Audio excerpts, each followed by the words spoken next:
નૈનાના ઘરનો દરવાજો ખટખટાવે છે, ત્યાંથી પાર્થ મળી આવ્યો। પોલીસે જ્યારે કોન્સ્ટેબલ નૈનાના ઘરનું સર્ચ કર્યું ત્યારે પોલીસને ત્યાંથી દારૂની બોટલ અને બિયરના ખાલી ટીન પણ મળી આવ્યા।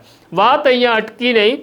ઘરનું સર્ચ ચાલી રહ્યું હતું ત્યારે એક રૂમમાંથી બીજી એક મહિલા કોન્સ્ટેબલ જેનું નામ ઉષા છે, જે પણ ભાવનગર પોલીસમાં ફરજ બજાવે છે, તે યુનિફોર્મમાં ત્યાંથી મળી આવી। રાતનો સમય હતો અને કાયદા પ્રમાણે મહિલાને રાત્રે પોલીસ સ્ટેશન લાવી શકાય નહીં, માટે બંને મહિલા પોલીસ કોન્સ્ટેબલને નોટિસ આપવામાં આવી કે સવારે તમે પોલીસ સ્ટેશન આવજો।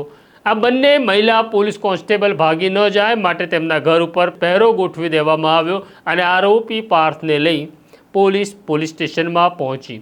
સવાર પડતા જ બંને મહિલા પોલીસ કોન્સ્ટેબલ નૈના અને ઉષાને પોલીસ સ્ટેશન લાવવામાં આવ્યા।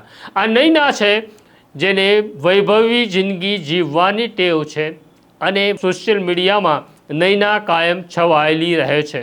બંનેને પોલીસ સ્ટેશન લાવવામાં આવ્યા। તેમની સામે કાર્યવાહી કરવાની શરૂઆત થઈ, બંનેની ધરપકડ થઈ।